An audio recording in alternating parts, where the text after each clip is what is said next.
aya jelema dibere dalail ku hiji kiai bebe jala ka kiai hakikat mama kulan abdi ieu geus ijazah dalail di kiai anu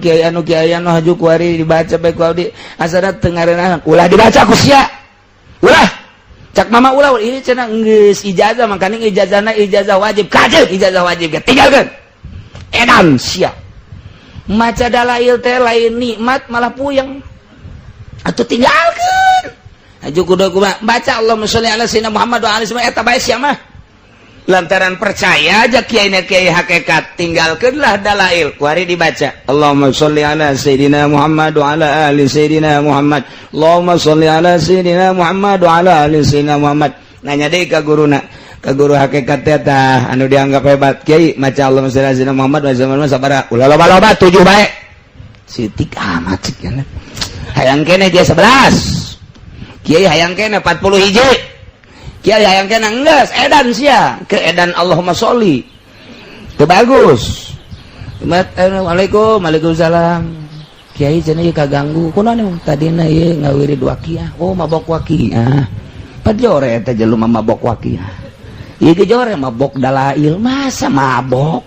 sholawat jeung Quran moal ngamabokeun moal ka jeung kumaha geus jamin pandalail teh sholawat Al-Quran teh kalamullah moal aya anu edan ku maca Quran moal aya anu edan ku maca sholawat edan maca Quran edan maca sholawat eta hayang bae ngeunaheun embung jeung jelema eta edan Quran ari ieu mah edan walah waweuleuh lain Quran dirina kosong teh ngan kebenaran keur maca Quran ulah disalahkeun Quran moal Quran mah tah nu nyahoeun mah kajeun teuing itu dalail tinggal dalail lain teu bagus dalail teu cocok jeung dirina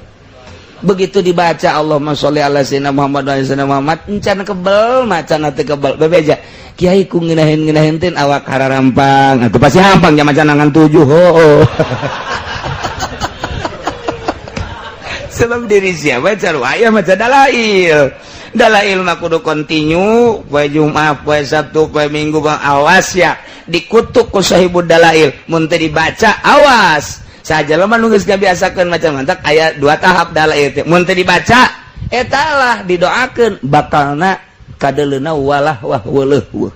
lantaran aya syarat-syarat jeung kaistiqomahan anu kurang bahaya kos hizib ripai kos hizib nasor sing hade teh kos karar itu termasuk dalail geus ieu mah ringan-ringan bae mun urang neuk hayang sugih maca waqiah teh kudu jeung doa-doana lamun jeung doana ijazah kosong ngaranna aya doana babari teh mah doa kos kitu mah nu penting mah urang mah asal deukes baca waqiah engke ge sugih sorangan ji atuh ulah haju ngadadak kakaraget 3 baca waqiah haju hayang sugih bae ti kuari macana waqiah asal memesare baca asal memesare engke 5-10 tahun karasa oh jaheung ngeunaheun nikmat jasa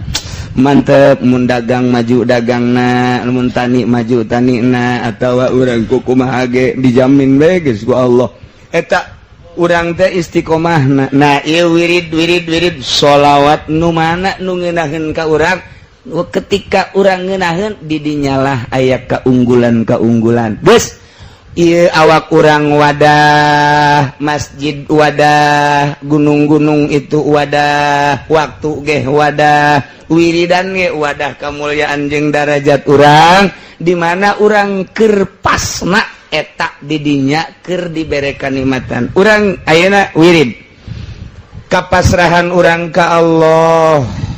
masrahkeun diri ka Allah wiridna teu hayang nanaon ketika mata ceuli irung dipasrahkeun ka Gusti Allah asa lain urang asa Allah bae urang teh asa didieukeun dilempangkeun asa urang dikiceupkeun didengekeun ku Allah engke bakal dibere ngeunaheun ku Allah tret poho ngeunaheun zikir ge la ilaha illallah asa di mana nikmat gan eta hayang terulang deui hese